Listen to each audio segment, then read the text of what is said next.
আপনি আমাকে চূড়ান্ত করে দেন দেখি ভাই, আমার টাকাটা লাগিয়ে দিন। না আমি আসি আপনার গরম দেখাবার আমার কোনো অধিকার নেই, আমার টাকা পাবো, আমি টাকা দেন। ঠিক আছে না? আপনি কালকে মনে করেন যে আমি পঞ্চগড়ে গেছিলাম, আমি ওই জন্য আমি ওনার সঙ্গে যদি তর্ক বিতর্ক করি, আমি কিন্তু আড়ালে করি, ব্যাপারটা বুঝছেন না? এই জন্য আড়ালে করি, কারণ হয়তো কোনো সময়ের মধ্যে একটা খারাপ কথাও আসি আবার।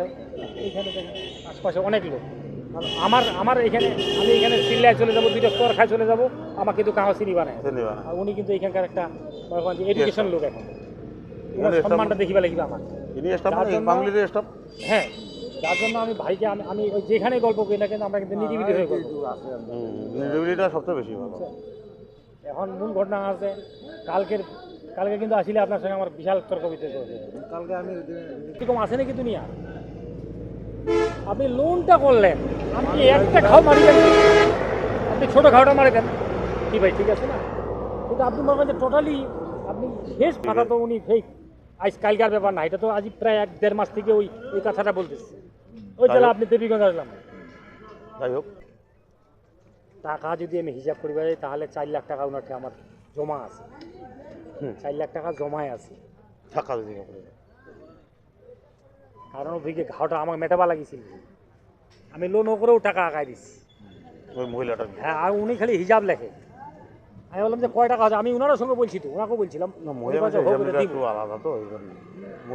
ঘটনা আছে, টাকা কত হচ্ছে হোক সেটা আলাদা ব্যাপার, উনি দিবে টাকা, টাকা নিচ্ছি না তো। আমি বলি আপনার নুজাহাট থেকে 1 বছর যাওয়া মানে কি দেখেন দিই, 1 বছরের মধ্যে এক বছরের মধ্যেও আপনি মনে করেন যে কোনো আলামতে নেই। বিফলদারটা কি উনি আমার খাওয়া হয়েছে, এখন আমি তো মরা। আমি আপনাকে তো বললাম এখানে 3.5 লাখ টাকার মতো আমি দিই, এটা তহসিলদার সাহেব আমি সেই কালে বলছি। যাই হোক, একটু সিটিবেস করেন করে ভাই, কিচ্ছু সমস্যা মনে হইল না, টাকাটাও কিন্তু বেচারা সেলাই দিলে এই ভোগান্তি না পরিবার লাগিল নেই, বুঝছেন? আর আমিও মনে করি যে এই আমি বাল মনে করতাম, আমার মনে করেন যে আমি আমার যেটা ইনকাম সোর্সের যেটা ঘাটতি করছি, সর্বোপরি 1 কোটি টাকার উপর ক্ষতি করছি, সব আসিলা ঢুকে দিচ্ছি। যেটা ঘাটতি হয়েছি সেটা মনে করেন যে আপনার পকেট থেকে ঘাটতি হয়েছি, ঋণ করে ঘাটতি হয়েছি, তাতে 1 কোটি টাকার উপর ঘাটতি হয়নি। কয়েন দিকে ভাই জিনিস বা ঋণ করলেন বা কারোর কাছে ইয়ার ইন্টারেস্টের উপর নিলেন, নিবা পারেন, কিন্তু 2-4 দিন 2-4 মাস নিলে কেমন লেনদেন না। ঠিক আছে, মনে করেন আপনি যে সুরাহাটা দিয়েছেন এটা নেন, আপনি সুরাহাটা দিলেন, আমি মনে করলাম যে এই সুরাহাটা যদি আপনি 1 বছর 2 বছরের মধ্যে দিতেন ছিল না, কিন্তু একটা লং সময় আপনি কাটায় হানে, এখন মনে করেন ওইটা একটু মিস্টেক হয়, আবার কাজে নাই, মনে করেন যে আপনার আপনি এই ভোগান্তিগুলো পোয়াবেন, টাকাটা দিয়ে দেন, ওইটা টাকা মানুষের টাকা নিয়ে দিয়েছি, আমি ওইটা টাকা দিয়ে দেন। ধানাটি টাকাটা পরিশোধ হয়নি আমার না, বড় টাকাটা আমি এত ওইটা টাকা দিছি মেলা টাকা, পার্সেন্টেজের টাকা, লাভের টাকা, পার্সেন্টেজ লাভের টাকা আপনি মেলা দিছি তো, ওই জন্য বললাম না যে আমি যদি টাকা মনে পারি তাহলে 4 লাখ টাকা এমনি খালি টাকায় হয়, ওই জন্য তো আমার আশা। হ্যাঁ, ওইটা ঠিক আছে না? আমাদের চূড়ান্তরা উনি উনি যদি একদম ফাইনালি একটা সিদ্ধান্ত দেয়, তারপরে কতদিনের মধ্যে দিকে, 15 দিন হোক বা 1 মাস হোক, একটা তো কথা আছে। এটা আপনার কতদিন নাগাদ হবো আবার এই ভেজালটা মিটাইতে গেলে? রোজাটা এর মধ্যে আমার টাকা অ্যাকাউন্টে জোগাড়ের টাকা থাকবে।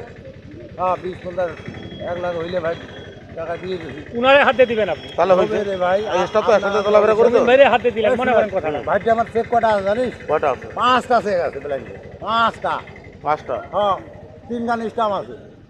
যাই হোক, এলাকাটা কোনোদিন এসে শেয়ার করি না, এই আইজে কিন্তু শুনিন এমনি অন্যান্য আলাপ হয় না। না, চেক দিয়ে তো আমরা টাকা ওঠাই, এটা ঠিক আছে না। এই আলাপটা কইছি কি আমি আপনার সঙ্গে? মহিলাটার কাছে মহিলাটার কাছে। আচ্ছা, এই আলাপটা আইডি কার্ড চেকের এই আলাপটা করি নাই তো না, এটা তো আমি এখন শুনলাম আপনার কাছে। যদি লোকটা মারাও যায়, তারপরও টাকা উঠা যাবে। এটা থেকে আপনি আমার, আমি বলছি তো না, আপনি যদি আমি যদি মারাও যাই, তারপরে আমার টাকাটা ভাই মনে করেন যে আমার ফ্যামিলির কাছ থেকে উঠাইতে পারবে, ওইটাও কেস ডকুমেন্টস আছে তো? বলছিলাম ভাই, ওই ডকুমেন্টস তো আছে না, ওরা হাঁকাই দিল, কিন্তু ঘটনা আছে কোর্ট আদায় করে দিল না। কোর্ট আদায় করে যেহেতু যেখানে স্টাফ আছে ঠিক আছে, সমস্যা হবে না। কে ভাই? আমি আমার মতো লোক ওনার এই! প্রেক্ষিতে যাওয়াটা তো সম্ভব না। আমি ওই জন্য বলি মহিলাটার টাকাটা না এই সময় না, দিয়ে এই দেওয়া সময় যায়। আমি একটা অন্য আলোচনায় আছি তো, দিলে একটু আমিও পরে ফোন বাঁচি দেন, ভাই। আধা ঘন্টা পরে।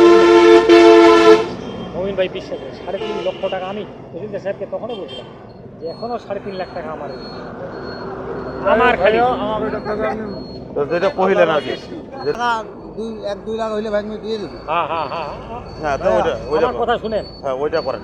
আমি সত্যি বড় ভাই তাইলে তাইলে মনে করেন বিচার আপনিও আমরা হচ্ছি মনে করেন যে প্রতিপক্ষ পক্ষ হ্যাঁ, প্রতিপক্ষ হ্যাঁ, হ্যাঁ, হ্যাঁ। এখানে একটা বিচারক আছে, বিচারকটাই বিচার করুক। তো মনে করেন যে আপনি যে জিনিসগুলো করছেন অন্য কোনো ব্যক্তি হইলে আমার মনে হয় যে কঠিন না প্রতিক্রিয়া আপনি আপনি কত বড় প্রফিটেবল হলেন হ্যাঁ কয়েন তো বর্তমান গরু আর জমি জায়গা এর মতো পয়সা আছে। এর মতন পয়সা তোমরা ওই জন্য যাই হোক ওহিল ভাই আমি আপনি তো বললাম যে এর মধ্যে যেটা হয় সর্বোপরি এর মধ্যে যেটা হয় আপনি বিবেকটা করেন। একটু ভেজাল টেজাল কমা দেন আর বাকিটা ঈদের পরে দিয়ে সমাধান করে দেন।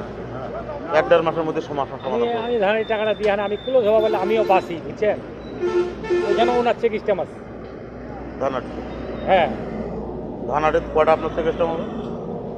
না জয়খানে থাকুক না কেন ও, আমার স্ট্যাম্প চেক আর আইডি কার্ড শুনেন যত জয়খানে হ্যাঁ থাকুক হ্যাঁ ওইটাই আর কি যেটা জয়খানে থাকুক ওইটা মনে করেন যে ওনার ঠেই আছে, অনার ঠিক আছে আমার ঠেই থাকা মানে ওনার অনার ঠেই। থেকে একই কথা এইটুকুই আছে। হ্যাঁ। একই কথা যেহেতু বন্ধু বান্ধব একসাথে চলাফেরা করো উনার জিনিস মনে করেন যে উনি উনি এইটা দিয়েও ফাইনাল যে আমার এতটুকু সমস্যা নেই, উনি এইটাও মনে করে যে আমার না, না। এতটুকু সমস্যা নেই। এটা কিন্তু হয়।